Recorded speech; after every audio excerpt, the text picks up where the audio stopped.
পশ্চিমবাংলার প্রাথমিক শিক্ষা ব্যবস্থা আজকে ধ্বংসের মুখে দাঁড়িয়ে। শিক্ষকের অভাবে শিক্ষার পরিকাঠামো আজকে ধ্বংস হচ্ছে। যেখানে পশ্চিমবাংলার 2012 থেকে 2024 এর মধ্যে 25,000 স্কুল বন্ধ হয়েছে, আর এই মুহূর্তে পশ্চিমবাংলায় প্রায় 50,000 1.5 লক্ষ শূন্য পদ আছে।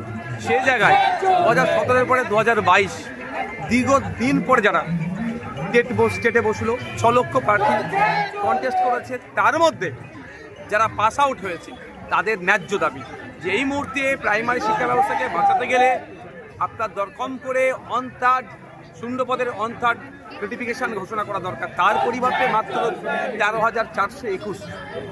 আমরা দেখছি যে স্কুলে শিক্ষক নাই, কোনো স্কুলে একজন শিক্ষক 2জন শিক্ষকদের চালাচ্ছে।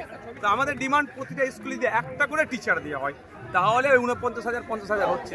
তার অন্তত প্রাথমিক শিক্ষা ব্যবস্থাকে বাঁচানোর জন্য ইমিডিয়েট রাজ্য সরকারের উচিত। আমাদের দাবি, শিক্ষামন্ত্রীর কাছে দাবি যে আপনাদেরকে এই বাংলার মানুষের সাথে, কারণ এই যে প্রাথমিক শিক্ষা ব্যবস্থার সাথে কারা যুক্ত, তারা পড়াশোনা করে, প্রান্তিক সমাজের ছেলে মেয়েরা পড়াশোনা করে, প্রান্তিক সমাজের মানুষজনের পরিবারের ছেলেরা পড়াশোনা করে, যারা আর্থিকভাবে দুর্বল। সেই শিক্ষা ব্যবস্থাকে ধ্বংস করার চক্রান্ত বন্ধ করতে হবে।